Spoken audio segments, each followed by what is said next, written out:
Je m'appelle Agnès Derbet, je suis photographe freelance française, j'habite à Bangkok depuis 9 mois. J'ai travaillé pour GQ l'année dernière et je suis passée voir la rédaction en début d'année quand j'étais à Paris. Et donc j'ai présenté une idée de sujet que j'ai eue avec un journaliste qui s'appelle Andrew Marshall, avec qui j'ai déjà travaillé sur la Thaïlande, parce que le pays a énormément changé depuis 3 ans. Le visage de la Thaïlande, en fait, on a tendance à le méprendre. C'est-à-dire qu'on connaît le pays pour ses plages et voir ses gogo-bars, etc. Alors qu'en fait, il y a une guerre civile qui sévit dans le sud de la Thaïlande depuis 2004 précisément, et il y a un climat de censure en fait qui sévit depuis plusieurs années, enfin surtout depuis le coup d'État en fait qui a évincé le Premier ministre Thaksin en 2006. Et donc, en fait, oui, je me souviens que dans nos discussions, on s'était dit qu'on pouvait faire un sujet qu'on appellerait à ce moment-là l'envers de la Thaïlande. Effectivement, ce que tu dis, c'est savoir tout ce qu'on ne voit pas. Alors effectivement, il y a les violences dans le sud du pays, donc qui ont, si je dis pas de bêtises, qui ont fait plus de 4000 morts depuis 2004. Le culte du roi qui est très présent et qui provoque notamment des tensions. Toi-même, quand tu décrivais le culte du roi, tu disais que c'était un truc que tu as vu augmenter depuis ton arrivée là-bas. Oui, c'est-à-dire que le culte du roi, c'est surtout qu'il est vraiment adulé et adoré par les Thaïs. Et je pense qu'effectivement, on voit plus de posters du roi, et c'est lié aussi au fait que le pays est un petit peu plus instable et que les Thaïlandais se font énormément de soucis pour lui. Parce qu'il est vieux, il a 82 ou 83 ans, il est hospitalisé depuis septembre 2009, il est sorti à peine une journée depuis, il passe très très peu à la télé et ça reste en fait c'est le pilier en fait de la Thaïlande et il va mal et du coup les Thaïlandais ont peur et l'encensent encore plus. Quand tu as commencé à travailler là-dessus, donc sur l'envers de la Thaïlande, les tensions entre partisans du roi et ce qu'on appelle les chemises rouges se sont accrues. Alors c'est ce que les gens ont commencé à voir à la télé, à savoir les violences. Toi, comment t'as vécu ça ? Je voudrais juste préciser que les chemises rouges ne sont pas nécessairement anti-royalistes. Ouais, ce qui s'est passé, c'est que le 26 février, il y a eu la Cour suprême en fait a rendu son verdict sur l'argent de Thaksin, donc l'ancien Premier ministre, qui est en fait le leader des Rouges. Ouais, qui est en exil. Ils ont gelé ses avoirs par rapport à des actions en fait qui avaient été vendues, etc. Après ça, du coup, les Rouges se sont organisés et se sont tous rassemblés à Bangkok. Je sais pas, 3 semaines après la décision de la Cour.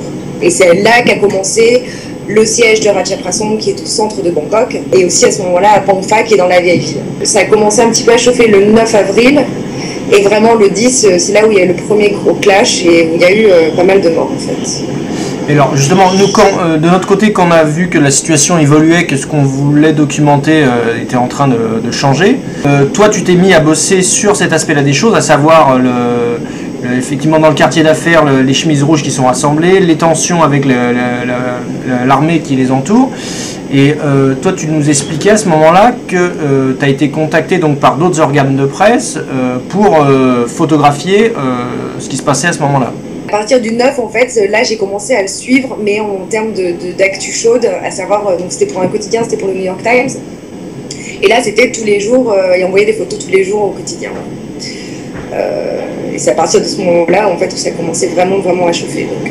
Et alors, justement, quand tu dis le terme chauffer, toi, qu'est-ce que tu as vu? Est-ce que tu t'es senti en danger? Le 9, il y a eu les premiers gaz lacrymogènes, mais bon, ça allait encore à peu près. Le 10 dans l'après-midi, les rouges, en fait, ont commencé à se battre les chemises rouges ont commencé à se battre contre l'armée dans la vieille ville, vers le Parlement. Et là, il y a eu quelques balles réelles. Donc là, en fin d'après-midi, je suis allée envoyer mes photos. Et le soir, c'est là où il y a eu beaucoup de gaz lacrymogène, beaucoup de vraies balles. Il y a eu une dizaine de morts. Hiro, un caméraman japonais de Reuters, s'est fait tuer aussi. Et c'était complètement chaotique. Et c'était le premier gros épisode, en fait, de toute la crise, qui a duré 2 mois à peu près.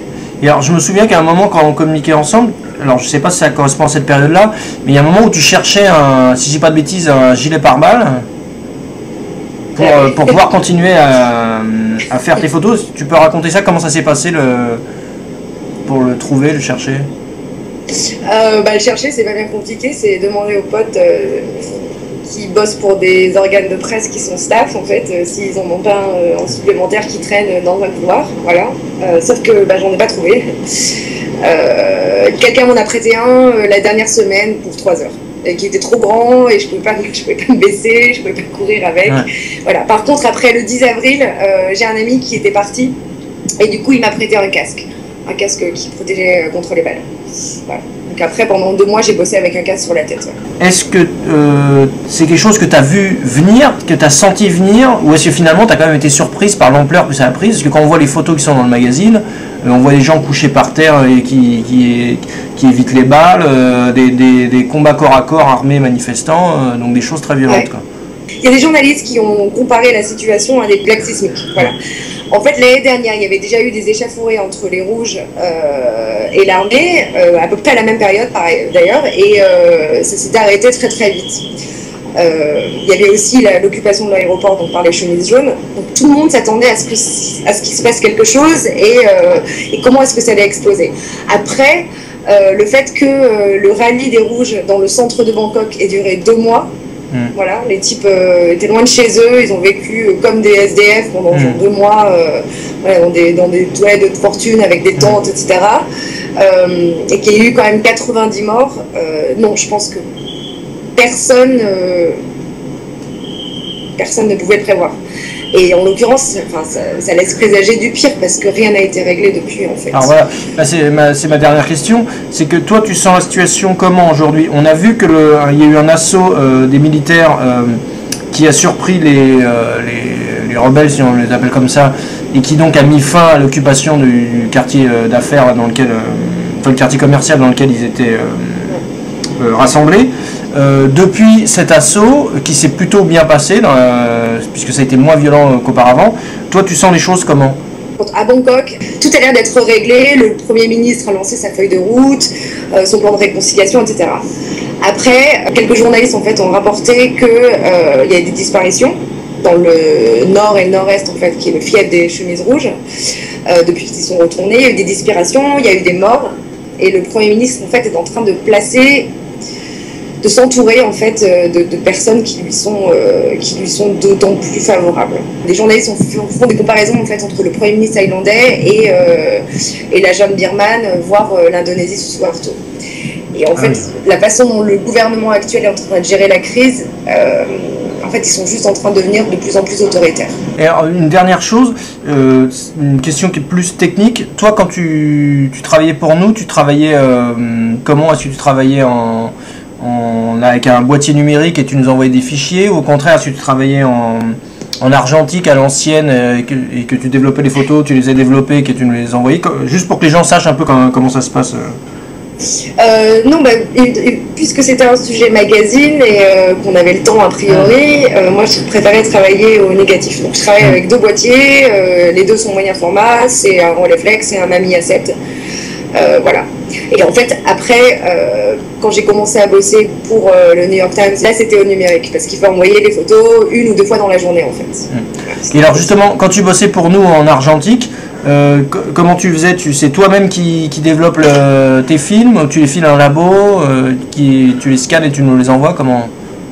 Non, ouais, pour ce sujet-là, comme c'était de la couleur, c'est un labo à Bangkok qui le fait et je scanne les négatifs et je vous envoie les fichiers numérisés. Par contre, on avait travaillé ensemble sur les Tibétains au Népal et là c'était du noir et blanc et du coup c'était moi qui développais les films, les péloges dans la chambre noire et après je faisais des tirages et après je scannais les tirages et je vous les envoyais digitalisés aussi. Ok. Et alors là, tu es entre 2 reportages là? J'ai de la chance. Je rentre juste d'Indonésie, mais c'était une commande de quelques jours pour Time Magazine. Et a priori, je repars demain matin pour un autre quotidien. Mais ce sera un sujet. C'est pas de l'actu chaude, mais ça reste pour un quotidien.